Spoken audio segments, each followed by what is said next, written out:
अस्सलाम वालेकुम जी, कैसे हैं आप सब। उम्मीद करती हूँ कि आप सब खैरियत से होंगे। इस वीडियो में मैं आपके साथ पंजीरी की रेसिपी शेयर करने लगी हूँ, जिसके लिए मैंने लिए हैं चावलों का आटा 250 ग्राम, गुड़ लिया है मैंने 150 ग्राम, और मैंने इसमें लिया है मूंगफली, किशमिश और खोपा, दो टेबल स्पून ये सारी चीज़ें ली हैं। और घी मैंने देसी घी लिया है 2 टेबल स्पून।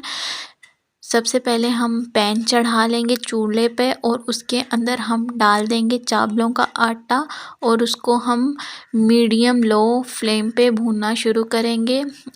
चलाते हुए भूनेंगे, इसे चलाते हुए रोकना नहीं है। अगर हम रोकेंगे तो जलना शुरू हो जाएगा और टेस्ट ख़राब हो जाएगा। हमने इसको मीडियम लो फ्लेम पे भूनेंगे चलाते हुए, और इसको भूनते हुए 15 से 20 मिनट लग जाएंगे और इसका कलर लाइट ब्राउन हो जाएगा। जब इसका कलर लाइट ब्राउन हो जाएगा तब हम इसे उतार लेंगे। ये देखिए, ये अच्छी तरह भुन गया है। अब हम इसको एक और प्लेट पे निकाल लेंगे। निकालने के बाद हम करेंगे इसके अंदर ऐड देसी घी। गरम गरम में ही हम इसके अंदर देसी घी को ऐड कर देंगे और इसको हाथ से फ़ौरन ना हिलाइएगा, ये बहुत गर्म होगा जिससे हाथ जलने के चांसेस बहुत ज़्यादा हैं।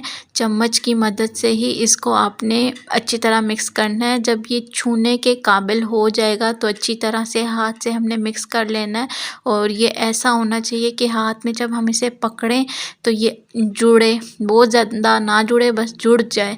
उसके बाद जो गुड़ लिया है उसकी हम लोग चाश तैयार कर लेंगे। वो गुड़ डालेंगे और बीच में हमने डालना है पानी, और गुड़ को मेल्ट होने के लिए हम रख देंगे।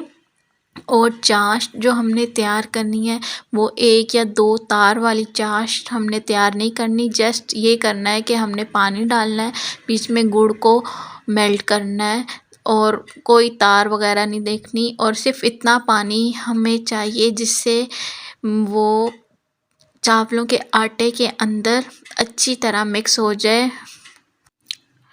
ये देखें, अब हम क्या करेंगे, इसके अंदर हम ये जो मैंने आपको मेवे दिखाए थे इसे अच्छी तरह मिक्स करने के बाद हमने इसके अंदर ये मेवे ऐड कर देने हैं और अच्छी तरह से इनको मिक्स कर देना है ताकि ये मिक्स हो जाए। आप मेवे की क्वांटिटी अपने हिसाब से कम या ज़्यादा कर सकते हैं। ये चाशनी की आप वो देख लें, कंसिस्टेंसी रनी है, ये कोई तार वाली चाशनी नहीं है, ये लिक्विड चाशनी है।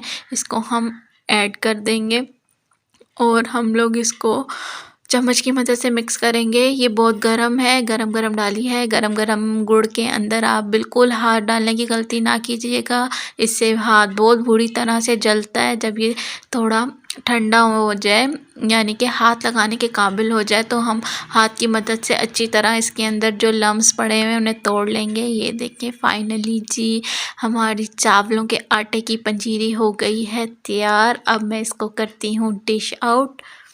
ये देखें, हमने इसको कर लिया है डिश आउट। उम्मीद करती हूँ कि आपको ये वीडियो अच्छी लगी होगी। अच्छी लगी है तो चैनल को सब्सक्राइब कर दें, लाइक कर दें और कमेंट कर दें। मिलती हूँ नेक्स्ट वीडियो में, तब तक अपना ख्याल रखें। अल्लाह हाफिज़।